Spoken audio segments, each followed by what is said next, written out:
জয়তু শ্রীরামকৃষ্ণ। আমরা আজ দেববাণী, স্বামীজির দেববাণী পাঠ এবং আলোচনার উদ্দেশ্য নিয়ে আবার একত্রিত হয়েছি।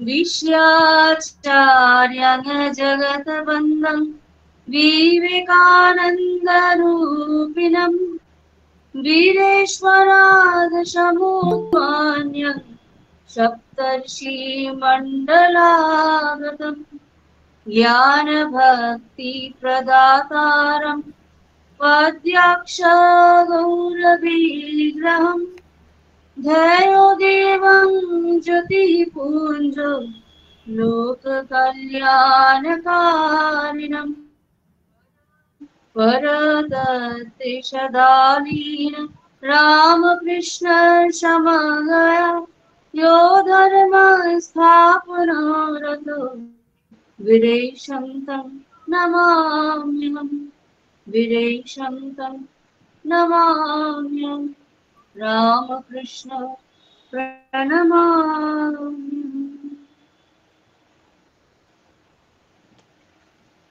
দেববাণী পাঠ এবং আলোচনা আমাদের চলছিল। আমাদের পাঠ হচ্ছিল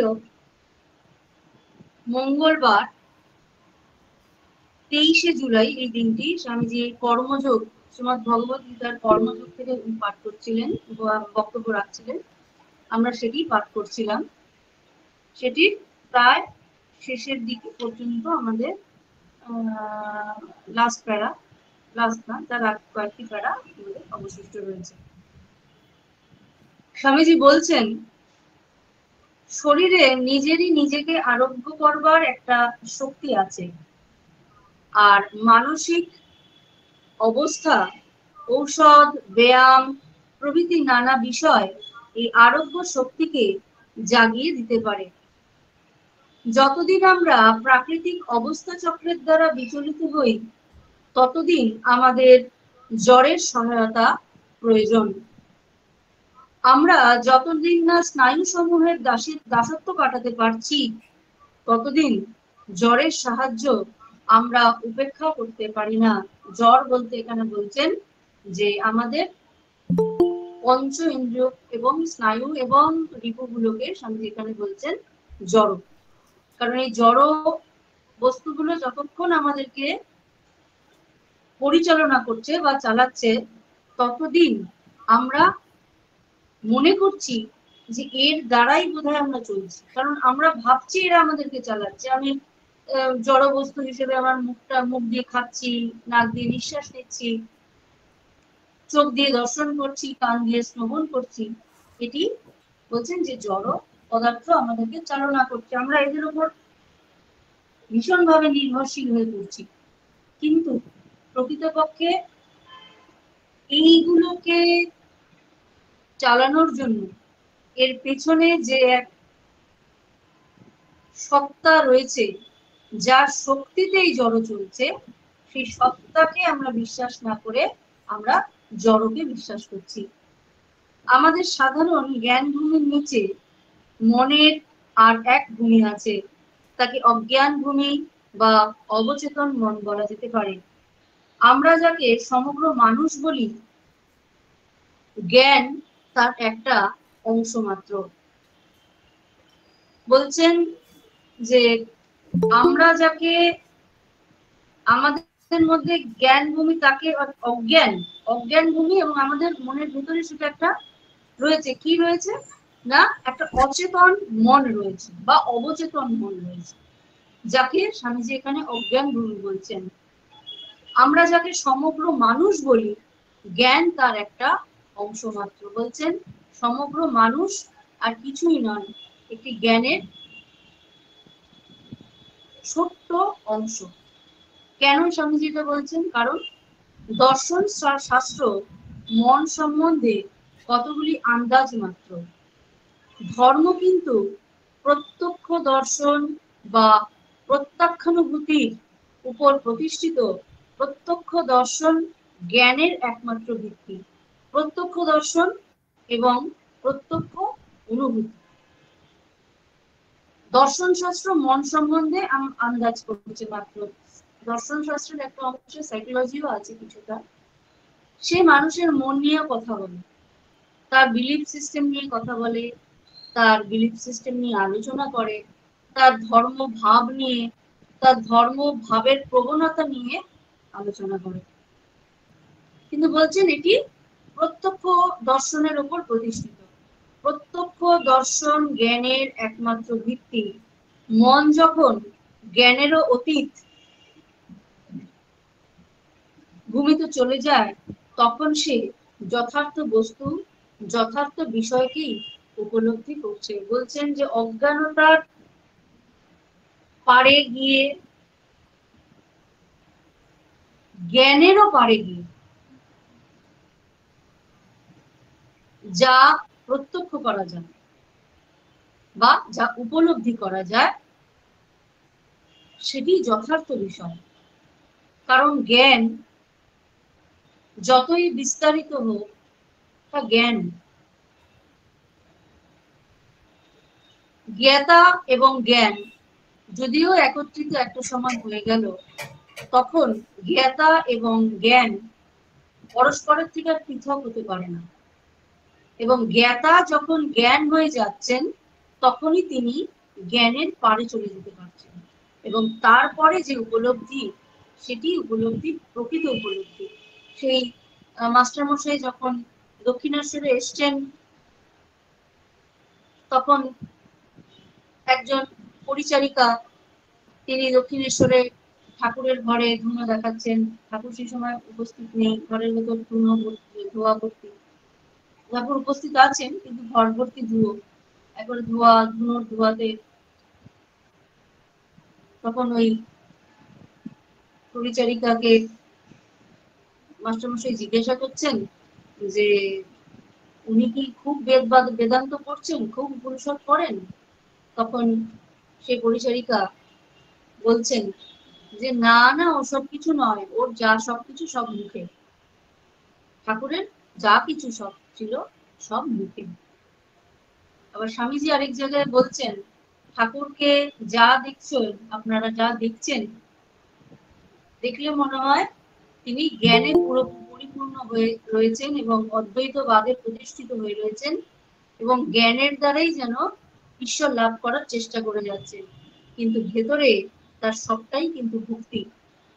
জ্ঞানের পারে গিয়ে ভক্তিতে পৌঁছানো যায়। কারণ জ্ঞান দ্বারা, বিচার দ্বারা, বুদ্ধি দ্বারা, যুক্তি তর্কের দ্বারা ভক্তি স্তরে পৌঁছানো যায় না। আর ভক্তি স্তরে যতক্ষণ পৌঁছানো না যাবে, ততক্ষণ প্রকৃত উপলব্ধি সম্ভব নয়। এরপর বলছেন স্বামীজি, আপ্ত তাদের বলে যারা ধর্মকে প্রত্যক্ষ করেছেন। তারা যে উপলব্ধি করেছেন, তার প্রমাণ এই যে তুমি যদি তাদের প্রণালী অনুসরণ করো, তুমিও প্রত্যক্ষ করবে। অর্থাৎ বলছেন যারা ধর্মকে প্রত্যক্ষ করেছেন, ঈশ্বরের কথা বলছেন না, কিন্তু ধর্মকে প্রত্যক্ষ করেছেন। ধর্মকে কি করে প্রত্যক্ষ করা সম্ভব?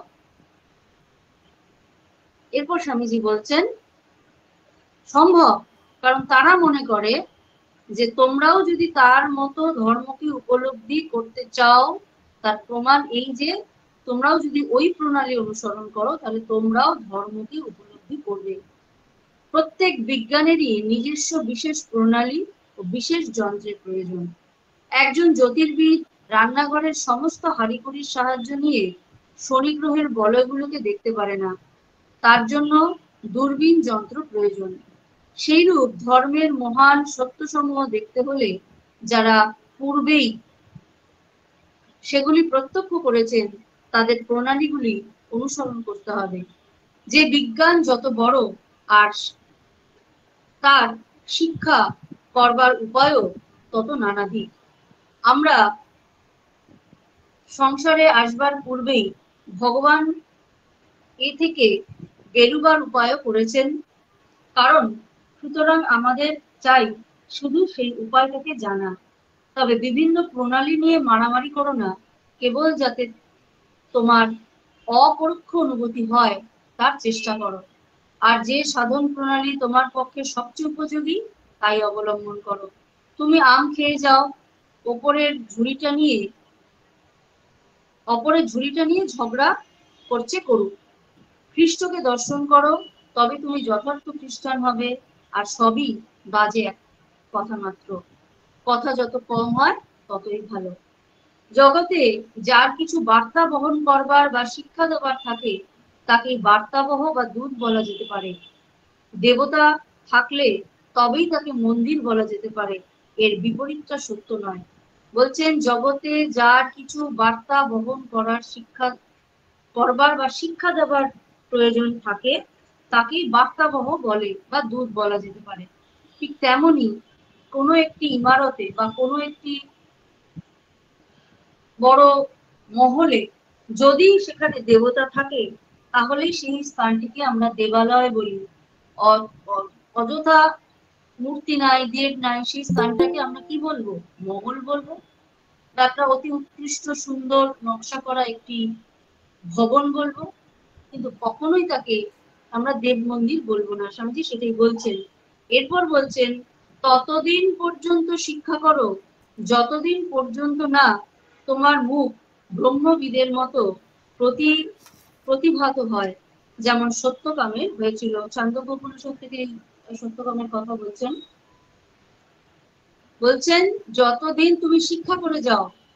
কি শিক্ষা করবে? শুধু বই পড়ে যাওয়া না, নানান রকমের শিক্ষা, অধ্যয়ন অর্থাৎ নিদিধ্যাসন যেমন থাকবে, তার সঙ্গে ভজন কীর্তন, নাম জপাদি এবং সাধু সঙ্গ। তার থেকে প্রতি মুহূর্তে কিছু না কিছু শিক্ষার উপায় রয়েছে। এবং এই শিক্ষার উপায় ততদিন পর্যন্ত তোমরা অবলম্বন করবে যতদিন পর্যন্ত না এই সত্যকামের কথা ছান্দোগ্য উপনিষদ থেকে বলছেন, সত্যকামের মতো তোমার মুখ প্রতিভাত হয়। আনুমানিক জ্ঞানের বিরুদ্ধে আনুমানিক জ্ঞান নিয়ে কথা বললেই ঝগড়া বাঁধে। কিন্তু যা প্রত্যক্ষ দর্শন করেছো তারই সম্বন্ধে কথা বলো দেখি। কোনো মনুষ্য হৃদয়ে তাকে স্বীকার না করে পারবে না। প্রত্যক্ষ অনুভূতি করাতেই সেন্ট পলকে ইচ্ছার বিরুদ্ধে খ্রিস্টান ধর্ম গ্রহণ করতে হয়েছিল। এখানে প্রত্যক্ষ অনুভূতি এবং অপ্রত্যক্ষ অনুভূতির কথা বলছেন। প্রত্যক্ষ অনুভূতি হলো তাই যা আমরা পঞ্চ ইন্দ্রিয়ের মধ্যে দিয়ে, দর্শন শ্রবণ ইত্যাদির মধ্যে দিয়ে জ্ঞান লাভ করি। কোন একটি বিষয়কে দেখলাম, শুনলাম, জাগতিক চক্ষু দ্বারা দেখলাম, জাগতিক কর্ণ দ্বারা শুনলাম, জাগতিক বুদ্ধি দ্বারা বিচার করলাম, অথবা জাগতিক শরীর দ্বারা তা অনুভব করলাম। এটি কি বলছে? প্রত্যক্ষ অনুভূতি। কিন্তু এর দ্বারা প্রকৃত সত্যকে জানা সম্ভব নয়। স্বামীজি বলছেন তার জন্য প্রয়োজন অপ্রত্যক্ষ অনুভূতি, অর্থাৎ যা জাগতিক কোনো ইন্দ্রিয়, জাগতিক কোনো রিপু বা জাগতিক কোনো বিষয় দ্বারা উপলব্ধি করা যায় না, তাকে জানতে হয় কিসে? ধ্যানে অথবা নামে অথবা তপস্যার দ্বারা। তাই হচ্ছে অপ্রত্যক্ষ অনুভূতি। এবং যতক্ষণ প্রত্যক্ষ অনুভূতির উপর ভিত্তি করে আমরা একে অপরের মত খণ্ডন করতে থাকবো, ততদিন বিবাদ বাঁধবে, স্বামীজি বলছেন। কিন্তু যেই মাত্র অপ্রত্যক্ষ অনুভূতি হলো, যেই মুহূর্তে ব্রহ্ম উপলব্ধি হলো, সেই মুহূর্তে সম্পূর্ণরূপে মুখ বন্ধ হয়ে যায়। ঠাকুর বলছেন না, সমাধি থেকে নেমে এসে মনে হয় কত কিছু তোদের বলি, কিন্তু কে যেন মুখ চেপে দিচ্ছে। তার ব্রহ্মজ্ঞানের পর সবটাই তার ভিতরের বিষয় হয়ে যায়, তা আর বাইরে প্রকাশিত হয় না। এই হচ্ছে অপ্রত্যক্ষ অনুভূতি। এরপর বলছেন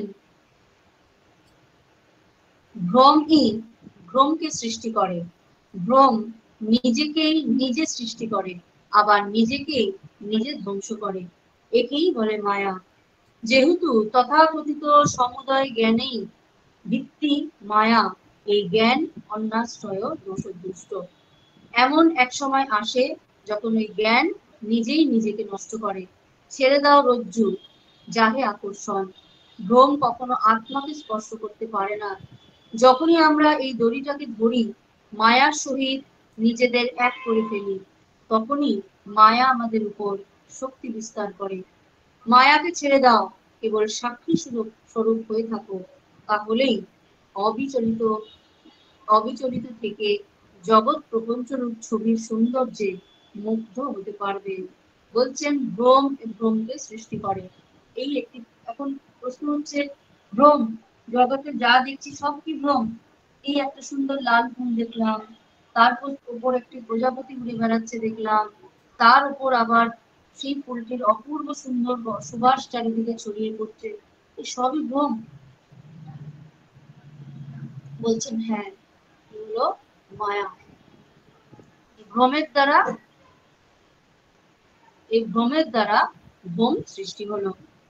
যেহেতু তথাকথিত সমুদয় জ্ঞানেরই ভিত্তি মায়া, এই জ্ঞান অন্যান্য শ্রয়ে দোষ দুষ্ট। কারণ একটি থেকে আরেকটি, আরেকটি থেকে আরেকটি, আরেকটি থেকে আরেকটি সৃষ্টি হলো। ঠিক মরীচিকার মতো দূরে যেন কোথাও মরুভূমির ওপর যখন কোনো পথিক মরুভূমির ওপর দিয়ে উঠে করে অথবা হেঁটে চলেছে, প্রবল জলতৃষ্ণা, একটু যদি ছায়া হতো, একটু যদি জলাশয় হতো, বসে একটু বিশ্রাম নিতাম, হঠাৎই যেন চোখের সামনে ভেসে উঠলো দূরে একটি জলাশয়, তার পাশে অনেক খেজুর গাছ, তার পাশে ঠান্ডা শীতল সেই খেজুর গাছের ছায়া, ইত্যাদি ইত্যাদি। হেঁটেই চলেছে পথিক, হেঁটেই চলেছে পথিক, কোথায় সেই জলাশয়, কোথায় সেই খেজুর গাছ, কোথায় সেই শীতল ছায়া। একটা সময় ভ্রম করতে করতে তার যে পথে যাওয়ার কথা ছিল সেই পথভ্রষ্ট হয়ে সে সেখানে প্রাণ ত্যাগ করছে। ঠিক সেই কথাই স্বামীজি এখানে বলছেন, এমন এক সময় আসে যখন এই জ্ঞান নিজেই নিজেকে নষ্ট করে, ভ্রমের জ্ঞান। মরীচিকা দেখতে দেখতে মনে হয় আরে এটা তো ভুল করলাম, ভুল পথে চলে এলাম, তখন আর পথিকের ঠিক পথে যাওয়ার মতো শরীরের শক্তি, মনের ইচ্ছা কোনোটাই থাকে না। ছেড়ে দাও রজ্জু যাহে আকর্ষণ, ভ্রম কখনো আত্মাকে স্পর্শ করতে পারে না। যখনই আমরা সেই দড়িটাকে ধরি, মায়ার সহিত নিজেকে এক করে ফেলি, অর্থাৎ এই কর্ম আর কর্মফলের দড়িটাকে যখন আমরা ধরি, কর্ম করছি ফল পাবো, কর্ম করছি ফল পাবো, যখনই এটা ধরছি, তাই একের পর এক কর্ম, একের পর এক তার ফলাকাঙ্ক্ষা, আবার কর্ম আবার ফলাকাঙ্ক্ষা, আবার কর্ম আবার বাসনা, আবার কর্ম আবার কামনা। এই দড়িটাকে ছিন্ন করতে বলছেন। এই যে বলছেন না, ছেড়ে দাও রজ্জু যাহে আকর্ষণ।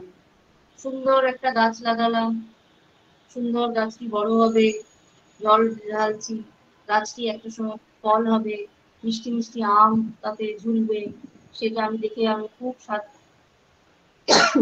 স্বাদ মিটবে, কি সুন্দর তার রং, হলুদ লাল রং, দেখতেও ভালো লাগছে, পেড়ে খাওয়া তো দূরের কথা। বেশ থেকে থেকে গেল, গাছ থেকে টপ টপ করে আবার আমগুলো পড়ছে, বেশ যখন ঝড় হচ্ছে, নিচে গিয়ে আম কুড়াচ্ছি, আমগুলো তুলে নিয়ে এসে সাজিয়ে রাখছি, ভাবছি মনে মনে, খুব আত্মতুষ্টি হচ্ছে, এই চারা গাছটা এই আমি লাগিয়েছিলাম, বাবা কি সুন্দর আম, কল্পনাই করা যায় না, আহা কি সুন্দর আম হয়েছে, তাতে আবার রং ধরেছে, খেয়ে দেখি আহা কি মিষ্টি, এই মিষ্টি, তার মানে মিষ্টি খাওয়া আমটা খেলাম, আবার খেয়ে খেয়ে বাহ বেশ তো মিষ্টি লাগছে, তাহলে আটিগুলো কি করবো, ফেলে দেবো, আরো দু চারটে আটি লাগিয়ে দিলাম মাটি, যে এই গাছ, একটা গাছের আম এত মিষ্টি, তাহলে আরেকটা আটি লাগিয়ে দিই, দু চারটে আটি, সেখান থেকে ছোট্ট ছোট্ট কচি কচি আম গাছ বেরোলো, আবার সেগুলোকে যত্ন করা, আবার সেগুলোকে বড় করা, আবার সেই তখন তাতে আম ফলছে, আবার দেখা, এই যে ফলের কর্ম এবং তার ফলের আকাঙ্ক্ষার যে দড়িটা, সেটা ছিন্ন করতে বলছেন স্বামীজি। মায়ার সহিত নিজেদের এক করে ফেলি, তখনই আমরা তখনই মায়া আমাদের উপর শক্তি বিস্তার করেন। মায়াকে ছেড়ে দাও, কেবল সাক্ষী রূপ থাকো, জগৎ সংসার মহামায়ার সংসার, জগৎ সংসার মহামায়ার সৃষ্টি, তিনি খেলছেন, তিনি ভাঙছেন, তিনি গড়ছেন, শুধুমাত্র সাক্ষী দ্রষ্টা হয়ে তার লীলা দর্শন করলে এই মায়ায় জড়িত হওয়া সম্ভব নয়। বলছেন মায়া থেকে মুক্ত হওয়া যায়, তাহলেই অবিচলিত ভাবে জগৎ প্রপঞ্চ ছবির সৌন্দর্যে মুক্ত হতে পারবে। এরপর বুধবার 24শে জুলাই।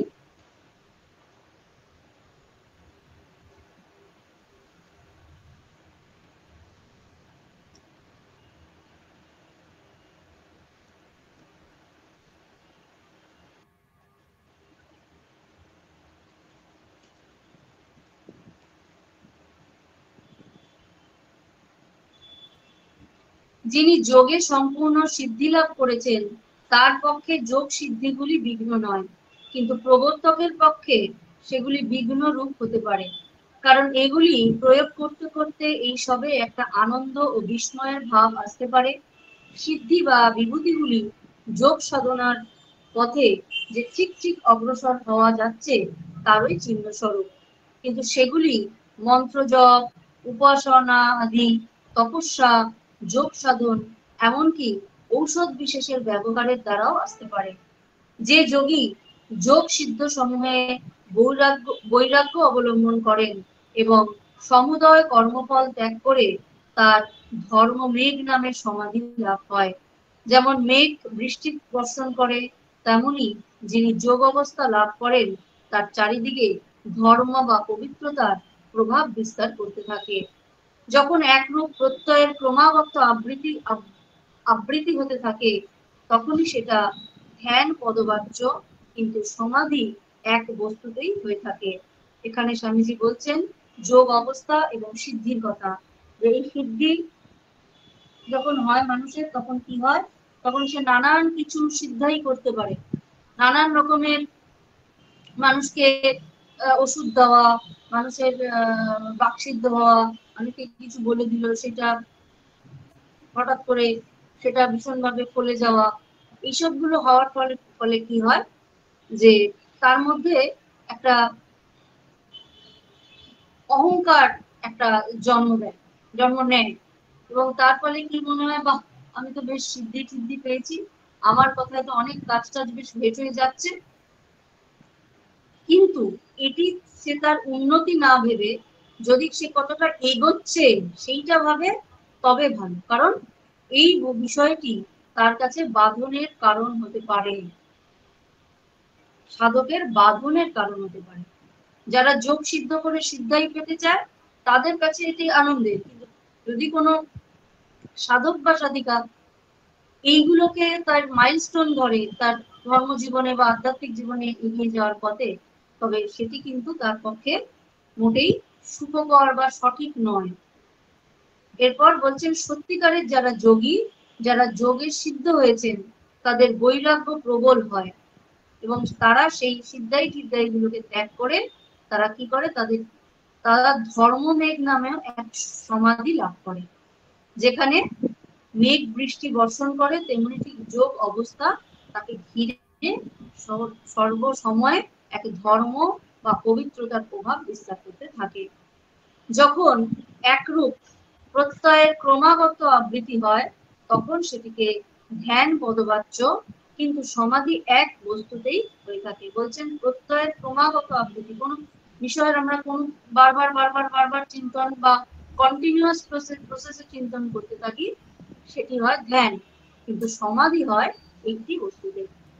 মন আত্মার জ্ঞেয়, কিন্তু মন সপ্রকাশ নয়। আত্মা কোনো বস্তুর কারণ হতে পারে না। কি রূপে হবে? পুরুষ প্রকৃতিতে যুক্ত হবে কি রূপে?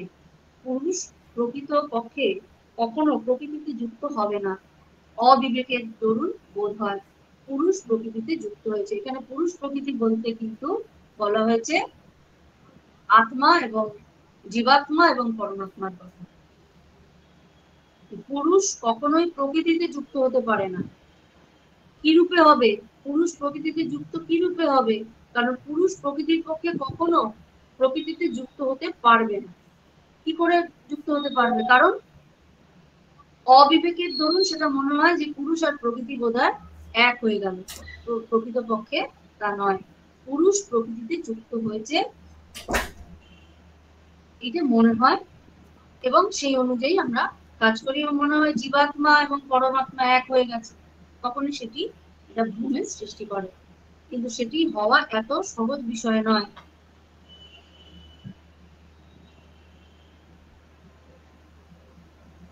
এরপর বলছেন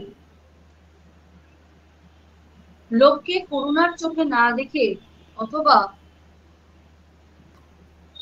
তারা অতি হীন দশায় পড়ে আছে এইরকম মনে না করে অপরকে সাহায্য করতে শিক্ষা করো।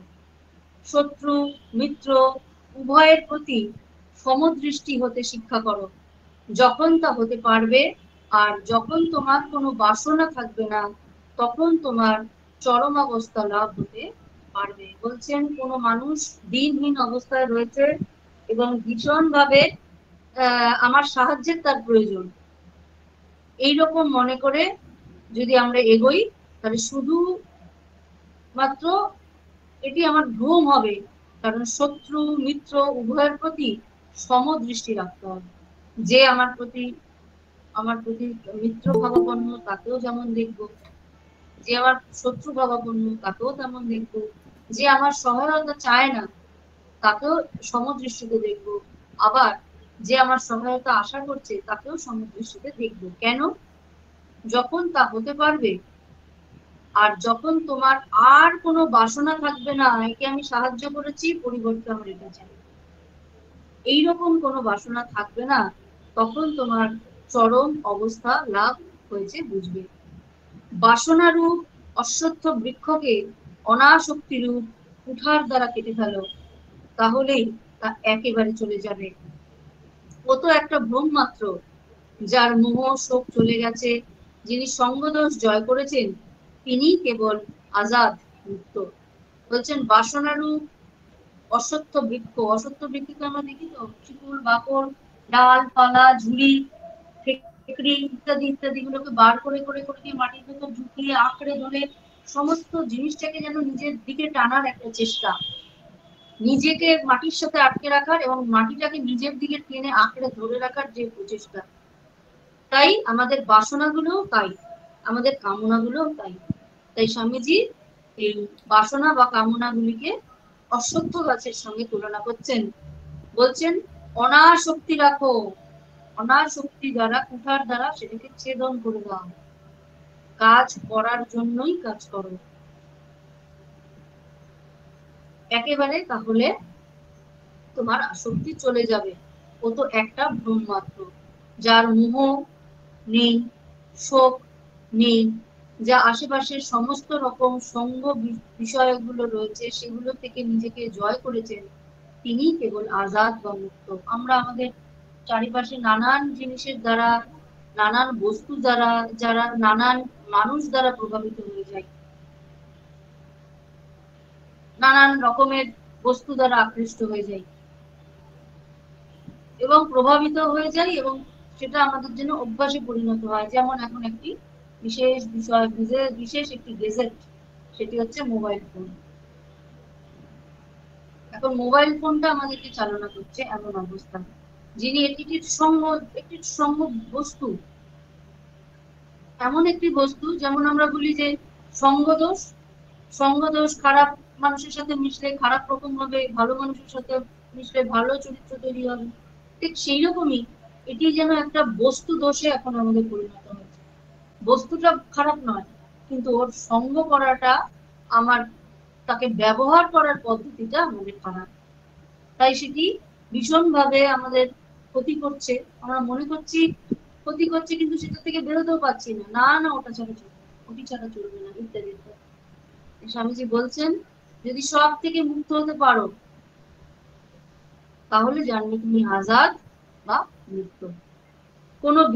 কোনো ব্যক্তিকে বিশেষভাবে ব্যক্তিগতভাবে ভালোবাসা হচ্ছে বন্ধন। সকলকে সমানভাবে ভালোবাসো, তাহলে সব বাসনা চলে যাবে। কোনো ব্যক্তিকে বিশেষভাবে যদি আমরা ভালোবাসি সেটি একটি বন্ধনের কারণ হয়ে দাঁড়ায়, কারণ সেখানে আমাদের একটা এক্সপেকটেশন থাকে, আমি এত ভালোবাসি এত করছি এত ইয়ে করছি তাকে, পরিবর্তে সে আমাকে তাচ্ছিল্য করছে, চাই আমরা সেও পরিবর্তে আমাকে সমানভাবে ভালোবাসুন, আমাকে সমানভাবে গুরুত্ব দিন।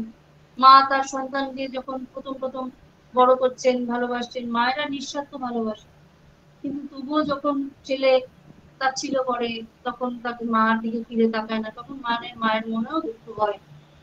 কোনো এক বন্ধু বা বান্ধবীর সঙ্গে ভীষণ ভাবে মিষ্টি, তার জন্য জীবনপাত করে দিচ্ছি, কিন্তু যখন দেখা যাচ্ছে ঠিক সমান ব্যবহার সে আমার সঙ্গে করছে না, তখনই আমরা খুব ক্ষুণ্ণ হয়ে যাই এবং আমাদের মনোকষ্ট দেখা যায়।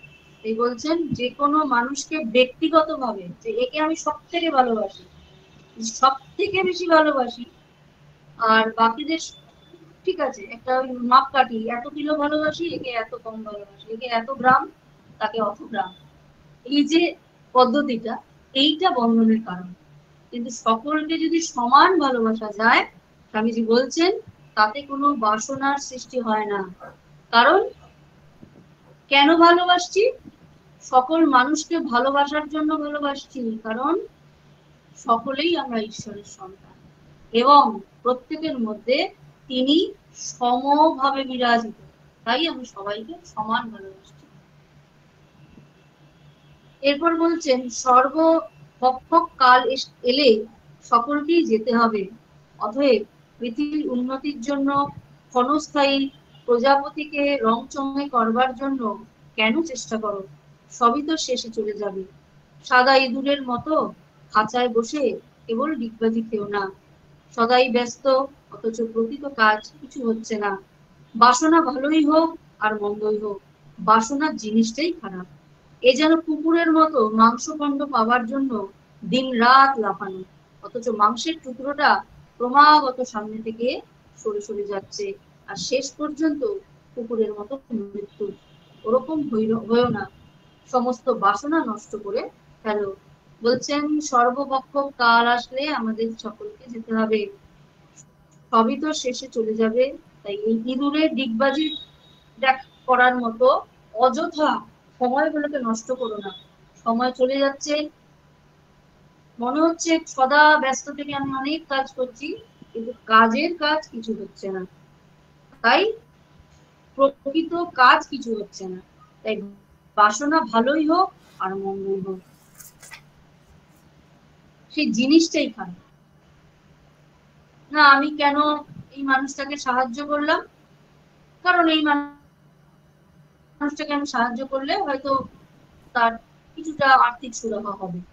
তারপরেই প্রশ্ন আসবে, আমি যদি বিপদে পড়ি, কোনো না কোনো ভাবে নিশ্চয়ই এই মানুষটার সাহায্য আমি পাবো। তাই বলছেন বাসনা খারাপ হোক আর ভালো হোক, খারাপ বাসনা নয়, খারাপ বাসনা নয়। কোনো মানুষ বহুদিন ধরে ক্ষুধার্ত রাস্তায় পড়ে আছে, তাকে তুলে নিয়ে গিয়ে সেবা যত্ন করে তাকে খাইয়ে দাইয়ে সুস্থ করে তার দৈনন্দিন জীবনে ফিরিয়ে দেওয়া, এটা বড় কাজ। কিন্তু পরিবর্তে বাসনা একটা আসবে, হয়তো খুব বড় বাসনা নয়, কিন্তু একটা ছোট বাসনা, এই তো আমি এত করলাম, নিশ্চয়ই ওর পরিচিত মানুষদের মধ্যে আমার কথা বলে বেড়ায়, নিশ্চয়ই আমি যা করেছি তার সেই প্রতিদান ও দিতে চাইবে, নিশ্চয়ই আমি ওকে যা করলাম এইটি ও ভুলে যাবে না, সারা জীবন মনে রাখবে। এটাও কিন্তু বাসনা। যখনই ফুলফিল হয় না, তখনই কষ্ট, দুঃখ এবং নানান রকমের তার থেকে হিংসা, ক্রোধ ইত্যাদি। এ যেন কুকুরের মতো মাংসখণ্ড পাবার জন্য দিন রাত লাফানো, অর্থাৎ এইটা আমার চাই, এটা আমার চাই, এটা আমার চাই। আমরা আমাদের প্যারামিটার সেট করতে পারি না, চাই খালি চাই খালি চাই, এটা চাইছি ওটা চাইছি, প্যারামিটারটা সেটই হচ্ছে না। ও আমাকে, ওকে ওর জন্য আমি এটা করেছিলাম, ও আমার খুব সুখ্যাতি করছে, ওর জন্য আমি এটা করেছিলাম, ও আমাকে পরিবর্তে সমানভাবে প্রতিদান ফিরিয়ে দেবে, ও আমাকে এটা করছে, মানুষের কাছেও বলবে আমি খুব সম্মান পাবো, চলেছে চলেছে সামান্য বিষয়, এছাড়াও অনেক কিছু চলেই যাচ্ছে। এই বাসনাটা স্বামীজি বলছেন যেন মাংস টুকরো দেখে কুকুরের লম্পজম্প করার মতো, কিন্তু মাংস টুকরোটা আস্তে আস্তে সরেই যাচ্ছে সামনে থেকে, কারণ আমাদের বাসনা তো শেষ হয় না, ওই বট গাছের ফেকরির মতো বাড়তে থাকে, একদিকে কেটে দিলে আরেক দিক থেকে, আরেক দিক থেকে কেটে দিলে আরেক দিকে চলতে থাকবে, আর শেষ পর্যন্ত কুকুরের মতো মৃত্যু হবে। সারা জীবন ভোগ করার প্রবল বাসনা নিয়ে কুকুর একটা সময় মরে গেল, এই কুকুরের মৃত্যুর কথা বলছে। ওরকম হয়েও না, সমস্ত বাসনা নষ্ট করে ফেলো। পরমাত্মা যখন মায়াধীশ তখন তিনি ঈশ্বর, যখন মায়ার অধীন তখনই তিনি জীবাত্মা। সমুদয় জগৎ প্রপঞ্চের সমষ্টি মায়া, একদিন সেটা একেবারে উড়ে যাবে। বৃক্ষের বৃক্ষত্বটা মায়া। গাছ দেখবার সময় আমরা প্রকৃতপক্ষে ব্রহ্মস্বরূপকেই দেখছি, মায়া আবরণে ঢাকা। কোনো ঘটনা সম্বন্ধে কেন এই প্রশ্ন জিজ্ঞাসাটাই মায়ার অন্তর্গত। যদি বলি ফুল ফুটছে কেন, বায়ু বইছে কেন, জল তরল কেন, এই যে কেন প্রশ্নটাই বলছেন স্বামীজি কি মায়া। কেন জানার ইচ্ছা, জল তরল কেন, তারপরে কারণ হচ্ছে সে এইরকম। সায়েন্স কতগুলো উত্তর এই ঘষ ঘষ ঘষ ঘষ করে লিখে দেবে, এই হয়েছে পরমাণু এবং অণুর গঠনটা এইরকম, তাই জন্য সে জল হয়েছে। যখন সে আরো হালকা হয়ে পরমাণু নিউট্রন প্রোটন গুলো আরো হালকা হয়ে যাবে তখন তারা গ্যাস হয়ে যাবে। আবার যখন তারা এক জায়গায় চলে আসবে তখন তারা আবার ওই হয়ে যাবে। আচ্ছা, তাহলে তারপর প্রশ্ন, কেন তারা এক জায়গায় হবে, কেন তারা বিক্ষিপ্ত হবে, এটাও মায়া। স্বামীজি বলছেন যে কোনো রকম কোনো কিছু সম্বন্ধে কেন প্রশ্নটা জিজ্ঞাসা করাটাই মায়া। সুতরাং মায়া কি রূপে এলো এ প্রশ্ন জিজ্ঞাসা করা বৃথা, কারণ মায়ার মধ্যে থেকে তার উত্তর কখনো দেওয়া যেতে পারে না। মায়ার মধ্যে থেকে মায়া কি তা বুঝতে পারা সম্ভব নয়। আর মায়ার পারে কে এই প্রশ্ন জিজ্ঞাসা করবে, মন্দ বা মন্দ বা মায়া বা অসৎ দৃষ্টিটাই কেন এই প্রশ্নটি সৃষ্টি করে। কিন্তু কেন প্রশ্ন থেকে মায়া আসে না, মায়াই এই কেন জিজ্ঞাসা করে। এটি কেন সেটি কেন বলছেন যে এই প্রশ্ন জিজ্ঞাসা করলে বৃথা, কারণ কারণ মায়ার মধ্যে থেকে এটা কেন হয়েছে উত্তরটা আমরা সেই মায়ার হিসেবেই উত্তরটা দেব। তাহলে ঈশ্বর এক ছিলেন, বহু হলেন, তবে জগৎ সৃষ্টি হলো, তবে জগৎ প্রপঞ্চ আমরা দেখতে পাচ্ছি, তবেই এই বিশাল ব্রহ্মাণ্ড সৃষ্টি হয়েছে এবং তিনি লীলা করছেন। তারপরেই প্রশ্ন কেন, কেন তিনি এক ছিলেন, বহু হওয়ার ইচ্ছা প্রকাশ করলেন। তিনি যেন একটু স্ফীত হলেন তাই ব্রহ্মাণ্ড সৃষ্টি হলো, তিনি যেন একটু নড়লেন তাই ব্রহ্মাণ্ড সৃষ্টি হলো। কেন হলো, তিনি কেন নড়লেন, কেনই তার ইচ্ছা হলো এক আছি বহু হব। তারপরে আবার নানান রকম উপনিষদ দিয়ে এরা নানান রকম উত্তর দিয়ে দেবে। তারপর তার পেছনে আবার কেন আসবে, কেন উত্তরে গিয়ে শেষে আমরা পরমাত্মায় পৌঁছানো আমাদের পক্ষে সম্ভব নয়। কারণ বলছেন কেনই হচ্ছে মায়া। আর এই মায়ায় থেকে তুমি মায়ার উপরে গিয়ে উত্তর দেওয়া সম্ভব নয়। ভ্রমই ভ্রমকে নষ্ট করে দেয়। যুক্তি বিচার নিজেই একটা বিরোধের উপর প্রতিষ্ঠিত। সুতরাং এটা একটা চক্র স্বরূপ, কাজে যুক্তি নিজেই নিজেকে ধ্বংস করবে। ইন্দ্রিয় যে অনুভূতি একটা আনুমানিক জ্ঞান, আবার সব আনুমানিক জ্ঞানের ভিত্তি অনুভূতি।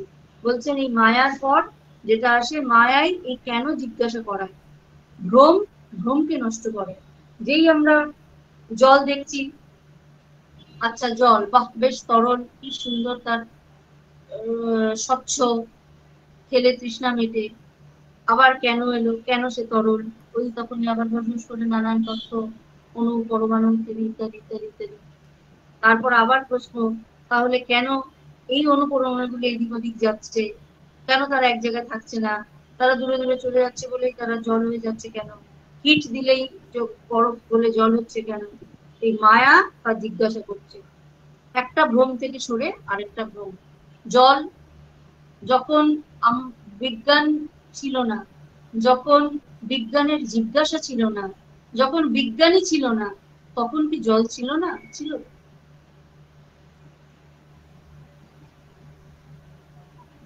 ছিল তো। কিন্তু মানুষ যখন থেকে সভ্য হয়ে উঠলো তখন থেকেই তার মনে প্রশ্ন এলো, জল কেন, মাটি কেন, মাটি কেন শক্ত, জল কেন তরল, বায়ু কেন বায়বীয় ইত্যাদি। তার ব্যাখ্যাও খুঁজে খুঁজে খুঁজে খুঁজে বিজ্ঞান বার করলো, কিন্তু সবটাই এই মায়ার জগতে। তাই বলছেন এটি প্রয়োজন দূর করা। যুক্তি বিচার একটা বিরোধের ওপর প্রতিষ্ঠিত মাত্র, এটা এটা এটা ওটা যুক্তি।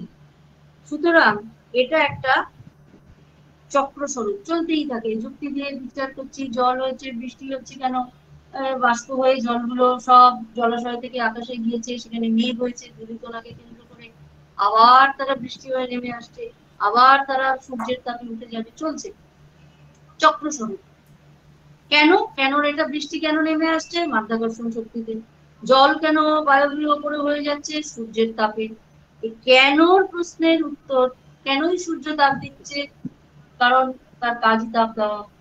স্বরূপ এবং যুক্তি যেন একটা চক্র, কাজেই তার পেছনের অন্তরালে যে মহাশক্তি কাজ করছেন তার উপলব্ধি করা প্রয়োজন। ইন্দ্রিয় দ্বারা তা সম্ভব নয়, কারণ ইন্দ্রিয় দ্বারা যা আমরা উপলব্ধি করি তা শুধুমাত্র আনুমানিক জ্ঞান। ধূম, অগ্নি থাকলেই ধূম হবে, কিন্তু অগ্নি না থাকলেও তো ধূম হতে পারে, বরফ থেকেও তো ধূম উঠতে পারে, কিন্তু এই যে আনুমানিক জ্ঞান, যেখানে অগ্নি সেখানে আমরা ধূম দর্শন করেছি, তাই ওখানে ধূম ধোয়া দেখতে পাচ্ছি মানে আগুন আছে, তাই বলছেন এটি আনুমানিক জ্ঞান। আবার সব আনুমানিক জ্ঞানের ভিত্তি হচ্ছে অনুভূতি। আগুন দেখেছিলাম, ধোয়া দেখেছিলাম, ধোয়া দেখেছিলাম মানে সেখানে আগুন আছে, এই অনুভূতিটা দিয়ে আমরা এগোচ্ছি। অজ্ঞানে যখন ব্রহ্মজ্যোতি প্রতিফলিত হয় তখনই অজ্ঞান দৃশ্য হয়। স্বতন্ত্র ভাবে ধরলে সেটা শূন্য ছাড়া আর কিছুই নয়। মেঘ, সূর্য কিরণ প্রতিফলিত না হলে মেঘকে দেখাই যেত না। বলছেন মেঘের ওপর যদি সূর্যের আলো না পড়তো তাহলে মেঘকে কখনোই দেখা যেত না। তেমনি জ্ঞানের অজ্ঞানকে তখনই দেখা যায় যখন কেউ ব্রহ্মজ্ঞান নিয়ে থাকে। তার আগে, ব্রহ্মজ্ঞানের আগে সেই অজ্ঞানকে দেখা, সেই মায়ার ব্যাখ্যা করা আমাদের পক্ষে সম্ভব নয়। আজকে এই পর্যন্তই, আজকে এখানে বক্তব্য শেষ করেছেন, এরপর আমরা এরপরে এগোবো। আজকে এই পর্যন্ত, যদি কারো কিছু প্রশ্ন থাকে। মাতাজি, আমি একটু জানতে ইচ্ছে করছি, এই আলোচনা দ্বারা এতটাই সমৃদ্ধ হয়েছি এবং বলা যেতে পারে এই প্রতিটা সপ্তাহের আলোচনার দ্বারা আমাদের কিন্তু এখন কর্ম করলে সব কর্মটাই শুধু নিজের জন্য করছি বা এই কর্ম থেকে কর্ম ফলের আশা করছি, এই অনুভূতিটা কিছুটা হলেও অনেকেরই আমার মনে হয় ঠাকুরমা স্বামীজির কৃপায় একটু হলেও কমেছে। এবার বিষয়টা হলো যে আমরা এই জীবনে সব কর্ম যেমন করি তেমন আমরা তো ভাবি আমরা যে কাজ করছি ঠাকুরের উদ্দেশ্যেই করছি, কিন্তু যখন এই জীবনটাই থাকবে না তখন এটাও সাথে সাথে ভাবি ঠাকুর তোমাকে তো আর পাবো না, তোমাকে তো আর পাবো না, তোমাকে যে তোমার যে অনুভূতি, তোমার যা কিছু আমরা কর্ম করছি তোমার উদ্দেশ্যে করছি, তোমার ভালো, তোমাকে যে ভালোবাসি সেই ভালোবাসাটা তো থাকবে না যখন এই জীবন থাকবে না। তাহলে এই যে আমাদের অনুভূতি আসছে মা, এটাও কি এক ধরনের মায়া? মানে এই জীবন থাকবে না মানে আমরা এই আর ঠাকুরকেও আর পাবো না, মাকেও আর মা মানে মা বলতে মাকে ভাবি যে মাকেও আর পাবো না, স্বামীজিকেও আর করতে পারবো না বা তার দেয়া কর্মগুলো করতে পারবো না, তাহলে বাবা জীবনে বেঁচে থাকাটাই ভালো। মানে মনে হয় তো যে আরো কিছুদিন বাঁচি, আরো কিছুদিন কর্ম করি, এটাও কি এক ধরনের মায়া আমাদের ভেতর? প্রথম কথা হলো এই যে এইটি আমরা তো মায়ার জগতেই আছি, এবং যদি আমার শরীরটাই না থাকে, জীবনটাই না থাকে, তাহলে তোমাকে ভালোবাসবোটা কি দিয়ে? তুমি কিন্তু শরীর বা জীবন দিয়ে ভালোবাসছো না, তুমি ভালোবাসছো তোমার অন্তঃকরণ দিয়ে। এবং এই শরীরটা না থাকলেও অন্তঃকরণটা কিন্তু বা চিত্তটা কিন্তু থাকে, এবং প্রারাব্ধ থাকে, এবং সংস্কারটাও থাকে। যদি এমন হয় নতুন কোনো জীবন আমরা পাই বা নতুন কোনো দেহ আমরা পেলাম, সেখানে কিন্তু এই জীবনের ঈশ্বরের প্রতি সেই ভালোবাসাটা, ঈশ্বরের প্রতি সেই টানটা, এবং ঈশ্বরের মুখী হওয়ার যে একটা বাসনা বা ঈশ্বরমুখী হওয়ার যে একটা প্রবল আকাঙ্ক্ষাটা সঙ্গে যাবে। কারণ এই জীবনে আমি সেটি নিয়ে পূর্ণতা লাভ করতে পারিনি বা আমার ব্রহ্মজ্ঞান এখনো হয়নি, কিন্তু তোমার ভালোবাসাটা থাকবে। তুমি যতটা ভালোবাসা নিয়ে এগিয়ে যাবে, যেখানে আমাদের জীবনটা শেষ হবে বা শরীর চলে যাবে, ওইটা বহন করে তুমি পরের জীবনে যেতে পারো। এবং সেই জায়গা যেখানে তুমি শেষ করেছিলে এই শরীরটা, সেখান থেকেই তোমার ভালোবাসাটা আবার শুরু হবে, তোমার যাত্রাটাও শুরু হবে। তাই শেষ হয়ে গেল না, শরীরটা চলে গেল মানে ঠাকুর মাকে ভালোবাসতে পারলাম না, সেটা নয়, এটা যাবে পরবর্তী জন্মগুলোতে। আর আরেকটি কথা হচ্ছে, এই যে আরো কিছুদিন বাঁচি, আরো কিছুদিন ঠাকুরমা স্বামীজিকে ভালোবাসি, এটা খুব ভালো, এটা তো খুব আশার কথা, খুব অনুপ্রেরণাদায়ক কথা, যে আমি যতদিন বাঁচবো তোমাকে ভালোবেসে যাবো, যতদিন বাঁচবো তোমার কথা স্মরণ মনন করে যাবো। তাই তুমি আমাকে এই শরীরটা রেখো, এই দেহটা রেখো, এই জীবনটা রেখো, কারণ এই জীবনটা চলে গেলে আমি তোমাকে আর পাবো না। এটা জীবনটা চলে গেলে তোমাকে পাবো না তাই তা নয়, কোনো কোনো সময় কোনো একটা জন্মে হয়তো পাবো, কিন্তু ভালো ভাবনাটা, যে এটা রেখো, ঠিকঠাক রেখো, যাতে আমি তোমার সাধন ভজন করতে পারি। এবং মায়া তো দূর করা সম্ভব নয়, কারণ আমরা মায়ার জগতেই রয়েছি, মহামায়ার সংসার, বিশাল সংসারের মধ্যে রয়েছে। বাসনাগুলোকে কমিয়ে আনা এবং সেটা সবটাই ঈশ্বরমুখী করা, সেটাই আমাদের কাজ। কেমন? ঠিক আছে মাতাজি, মানে আমরা ঠাকুরকে মাকে যে ভালোবাসি তা আমরা অন্তর আত্মা থেকে ভালোবাসি, ভেতরের অনুভূতি ওটা আমাদের, যেটা আমাদের পরজন্মেও শরীর আমাদের চলে গেলেও থাকবে, একদম। শরীর চলে গেলেও সূক্ষ্ম শরীরে থাকবে, পরবর্তী জীবনে আমরা যখন যাব সেইখান থেকেই আবার শুরু করবো, ভালোবাসাটা কমে যাবে না, হারিয়ে যাবে না। ঠিক আছে, ঠিক আছে মাতাজি। আর কারোর কোনো প্রশ্ন থাকলে একটু জানাবেন। হ্যাঁ, প্রণাম মাতাজি। আমার একটি প্রশ্ন আছে, এই যে পরমাত্মা যখন মায়াধীশ তখন তিনি ঈশ্বর, যখন মায়ার অধীন তখন তিনি জীবাত্মা। সমুদয় জগৎ প্রপঞ্চের সমষ্টি মায়া, সেটা একদিন সেটা একেবারে উড়ে যাবে। এই জায়গাটা মাতাজি পরিষ্কার হচ্ছে না, ঠিক জায়গাটা। তিনি যখন মায়াধীশ তখন তিনি ঈশ্বর, ভগবান অনন্ত শয্যায় শুয়ে আছেন, মা লক্ষ্মী তার পদসেবা করছেন, এই সময় তিনি ঈশ্বর, তিনি জগৎ স্রষ্টা, এবং তিনি জগতের থেকে পৃথক হয়ে জগৎকে চালনা করছেন। কিন্তু যখন তিনি শ্রীকৃষ্ণ রূপে, শ্রী রাম রূপে, শ্রী রামকৃষ্ণ রূপে পৃথিবীতে এসেছেন জীবাত্মা হয়ে, তখন তিনি মায়ার অধীন, এবং তিনি তখন দেহ ধারণ করে এসেছেন। ফলে এসেছেন আমাদের শিক্ষা দিতে, লোক শিক্ষার জন্য, কিন্তু তিনি এসেছেন ওই শরীর ধারণ করে। তাই তাকে সেই সময় জীবাত্মা ধরতে হবে, এবং জীবাত্মার ধরেই তার শরীরের যদি কোনো রোগ ভোগ থাকে, তার শরীরের যে আচরণগুলি, তার নিত্যকর্মগুলি, সেগুলোকেই তাকে সেভাবে পালন করতে হয়। তাই সেই সময় তিনি জীবাত্মা। তাই অবতারেরা যখন আসেন, তিনি যে অবতার এই কথাটা কাউকে বোঝান না, গুটি কয়েক ছাড়া, কারণ তার শরীরের মধ্যে নানান রকমের খাদ্য পানীয় ইত্যাদির প্রয়োজন হয়, রোগ হয়, ব্যাধি হতে পারে, তার কোনো কোনো সময় সে কাউকে শাসন করতে পারে, কোনো কোনো সময় তাকে কাউকে সে প্রচন্ড ভালোবাসতে পারে, এটা তখন তিনি জীবাত্মার মতো আচরণ করেন। তাই বলছেন তখন তিনি জীবাত্মা, কারণ তখন তিনি মায়ার মধ্যে ঢুকে পড়েছেন, এবং সেই অনুযায়ী তাকে আচরণ করতে হচ্ছে লোক শিক্ষার জন্য। মা যে এত রাধু রাধু করতেন, আদ্যাশক্তি মহামায়ার রাধু হচ্ছেন আদ্যাশক্তি মহামায়া, আর মা হচ্ছেন জগৎ জননী, জগৎ স্রষ্টা, জগৎ প্রসবিনী মা, তিনি আদ্যাশক্তি মহামায়া।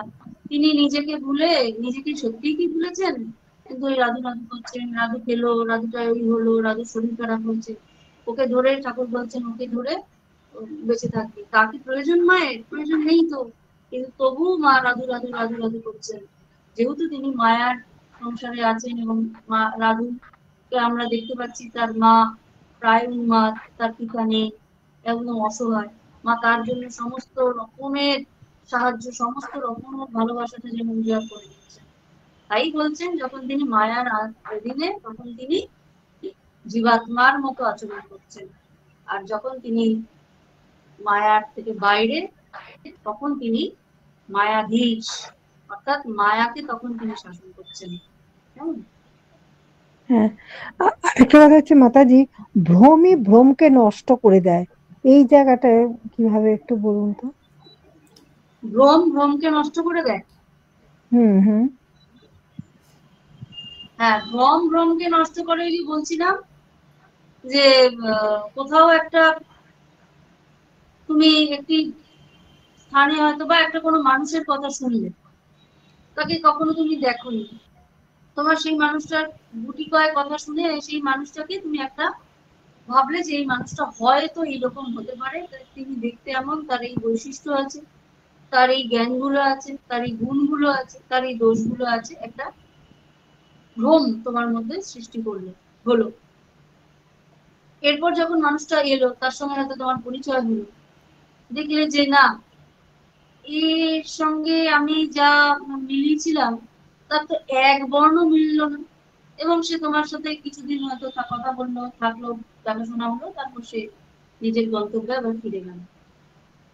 তুমি ওইটুকু বিচারে তাকে, তোমার মনে যে আগে একটা মূর্তি তৈরি হয়েছিল, একটা ভাবনা তৈরি হয়েছিল, ধারণা তৈরি হয়ে গেছিল, ওই মানুষটা আসার পরে তোমার সেই ধারণাটা নির্মূল হয়ে গেল যে এরকম নয়, একেবারে আমি যা ভেবেছিলাম তার বিপরীত। এখন সেই মানুষটা যদি ফিরে গেল, তুমি তাকে 2-3 দিন বিচার করে বুঝে গেলে যে না এইরকম, কিন্তু দেখা গেল তুমি তাকে আগে যা ভেবেছিলে বা পরে যা দেখলে সে তার কোনোটাই নয়, সে সেখানে এসেছিল শুধুমাত্র তার কর্তব্যটুকু পালন করতে। হয়তো মানুষটাকে অত্যন্ত দরদি তুমি দেখলে, হ্যাঁ আমি তো ভেবেছিলাম খুব নিষ্ঠুর হবে, কিন্তু অত্যন্ত দরদি, এবং সে দরদ নিয়ে নানান রকমের সহযোগিতামূলক কাজ টাজ করলো এবং ফিরে গেল। তখন মনে হলো যে না, এই মানুষটা তো বেশ ভালো, নিষ্ঠুর ভেবেছিলাম, নিষ্ঠুর নয়, দরদি। কিন্তু সে যখন ফিরে গেল, আসলে সে হয়তো না নিষ্ঠুর না দরদি, সে শুধু তার অফিস থেকে তাকে পাঠানো হয়েছে তুমি এই ডিউটিটা করে আসবে, সে তার মন দিয়ে ডিউটিটা করে চলে গিয়ে রিপোর্ট সাবমিট করে দিল। তাহলে ভ্রম, প্রথম ভ্রমটাকে দ্বিতীয় ভ্রমটা নষ্ট করলো, তারপরে আবার তোমার যে ভ্রমটা হলো সে ভীষণ দরদি, তার আসল যে রূপটা সেই এই তোমার এই পরের ভ্রমটাকে সেটা নষ্ট করে দিল। তুমি জানতে পারলে না এ শুধু ডিউটি করতে এসেছিল, আর কিছুই করতে আসেনি, এই দরদিও নয় নিষ্ঠুরও নয়, সে তার কাজটুকু করেছে, কাজের মতো করে করেছে এবং চলে গেছে। এই ভ্রম ভ্রমকে নষ্ট করছে। সুন্দর মাতাজি, একটু বুঝতে পারলাম। হ্যাঁ, এগুলো তো এত মানে কঠিন বিষয়টি।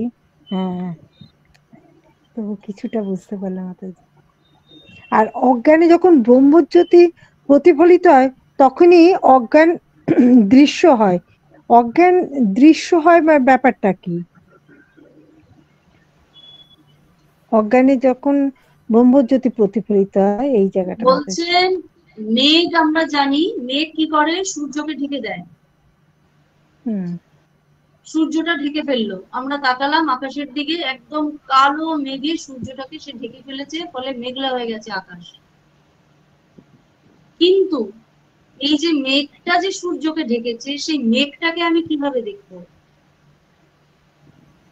কার আলোতে দেখতে পাচ্ছি? সূর্যের আলোতেই দেখতে পাচ্ছি। সেই সূর্যের আলোটাই হচ্ছে ব্রহ্মজ্যোতি, যেটি আমাদের ভেতরে রয়েছে। আমাদের ভেতরে যেমন মায়া ভ্রম রয়েছে, আমাদের ভেতরে ব্রহ্মজ্যোতিও রয়েছে। তাই মায়া বা ভ্রমটা যদিও ব্রহ্মকে ঢেকে ফেলেছে, আমাদের আত্মস্বরূপকে ঢেকে ফেলেছে মনে হচ্ছে, কিন্তু যেই মুহূর্তে সে ওই সমস্ত মায়া এবং অজ্ঞানতার পারে গিয়ে ওই ব্রহ্মজ্যোতি জাগরিত হলো, তখনই তুমি তার আলোতে দেখে ফেলতে পারলে যে আরে, আমার এই জ্যোতির ওপরে তো এই সমস্ত রকমের মায়া এবং এই ভ্রমের আবরণ পড়েছিল, কিন্তু তোমাকে যেটা দেখতে গেলেও সেই ব্রহ্মজ্যোতি হিসেবে দেখতে, তুমি মেঘটাকে সূর্য যদি না থাকে, রাত্রিবেলা তোমার সূর্য যখন থাকে না প্রায়, সেই সময় ওই ঘন কালো সেই জটার মতো যে মেঘগুলো, সেটা কি তুমি দেখতে পাও? কিন্তু দিনের বেলা দেখতে পাও। কেন দেখতে পাও? সে সূর্যকে ঢেকে ফেললেও সূর্যের আলোতে তুমি দেখতে পাও। তেমনি আমাদের ভেতরে যে আত্মজ্ঞান রয়েছে, স্বামীজি বলছেন পূর্ব থেকেই বর্তমান, তার আলোতেই আমরা এই অজ্ঞানটাকে দেখতে পাই, ভ্রমটাকে দেখতে পাই। যেই মুহূর্তে দেখতে পাই তখনই মনে হয় আরে এটা অজ্ঞান ভ্রম, তখনই আমাদের ওই মায়া বা ভ্রম বা অজ্ঞানতার পর্দাটা একেবারে ছিঁড়ে টুকরো টুকরো হয়ে যায়। সূক্ষ্ম ব্যাপার, এটা একটু চিন্তা করতে হবে, চিত্ত আর মনের মাঝখানের ব্যাপার। আচ্ছা মাতাজি, বুঝতে পারলাম। প্রণাম নেবেন মাতাজি। জয় মা। মাতাজিকে প্রণাম জানিয়ে পরম পূজনীয় মাতাজির প্রতি সপ্তাহে শত ব্যস্ততার মধ্যেও তার মূল্যবান সময় আমাদের দিয়ে দেববাণীর ব্যাখ্যাটি আমাদের কাছে তুলে ধরছেন এবং আমাদের আধ্যাত্মিক পথে এগিয়ে যেতে সাহায্য করছেন। মাতাজিকে আমাদের অন্তরের আকুণ্ঠ শ্রদ্ধা ও কৃতজ্ঞতা জানাই। দিব্যত্রয়ী শ্রীচরণে মাতাজির সর্বাঙ্গীন কুশল ও মঙ্গল প্রার্থনা করি। আগামী সপ্তাহগুলোতে আবারও আমরা মাতাজিকে পাবো এই আশা রাখি এবং সর্বশেষে মাতাজির শ্রীচরণে আবারও সশ্রদ্ধ প্রণাম জানাই। এখন আমাদের এই আলোচনা সভা সমাপ্তির দিকে। সমাপ্তি সঙ্গীত নিবেদন করবেন মৌসুমী বন্দ্যোপাধ্যায় দিদি ভাই।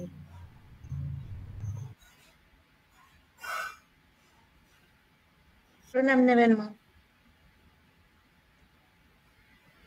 গিরিশচন্দ্র ঘোষের রচিত একটি বিবেকানন্দের গান মায়ের পায়ে অর্পণ করছি।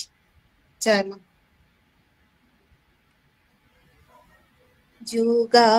যোগাসনে মহাধ্যানে মগ্ন যোগী বড়, যোগাসনে মহাধ্যানে মগ্ন যোগী বড়, অনন্ত তুষারে যেন অনন্ত শেখর, অনন্ত তুষারে যেন অনন্ত শেখর, যোগাসনে মহাধ্যানে মগ্ন যোগী বড়, প্রলয় নীরব মাঝে একাকী পুরুষ রাজে, প্রলয় নীরব পুরুষ রাজে, ভয়ে অগ্নি ভস্ম মাঝে ঢাকে কালে বড়, ভয়ে অগ্নি ভস্ম মাঝে ঢাকে কালে বড়, যোগাসনে মহাধ্যানে মগ্ন যোগী বড়, শিশু শোষে নাহি আর অন্ধকার নিরাকার, শিশু শোষে নাহি আর অন্ধকার নিরাকার, এক নাই দুই আর, এক নাই দুই আর প্রকৃতি নিথর, কালো বাধ্য বর্তমানে বমকে সবম পানি, কালো বাধ্য বর্তমানে বমকে সবম পানি, নিত্য সত্য পূর্ণ জ্ঞানে, নিত্য সত্য পূর্ণ জ্ঞানে পূর্ণ মাহেশ্বর, যোগাসনে মহাধ্যানে মগ্ন যোগী বড়, অনন্ত তুষারে যেন অনন্ত শেখর, যোগাসনে মহাধ্যানে মগ্ন যোগী বড়। জয় মা, জয় ঠাকুর, জয় শ্রী। প্রণাম নেবেন মা। দিদি ভাইয়ের এই অপূর্ব সঙ্গীত পরিবেশনার মধ্য দিয়ে আজ আমরা অনুষ্ঠানের সমাপ্তির দিকে এগোলাম। দিদি ভাইকে জানাই জয় ঠাকুর, জয় মার সম্ভাষণ। আজ অনুষ্ঠানের আমরা একদম শেষ পর্যায়ে উপস্থিত হয়েছি। দিব্যতয়ী শ্রীচরণে সকলের সুস্থতা ও মঙ্গল প্রার্থনা করে মাতাজিকে আগামী সপ্তাহে আমাদের মাঝে উপস্থিত থাকার অনুরোধ জানিয়ে আজ অনুষ্ঠান এখানেই সমাপ্তি ঘোষণা করছি। ওম শান্তি শান্তি শান্তি। হরি ওম তৎসৎ। শ্রীরামকৃষ্ণার্পণমস্তু। জয় ঠাকুর, জয় মা, জয় স্বামীজি।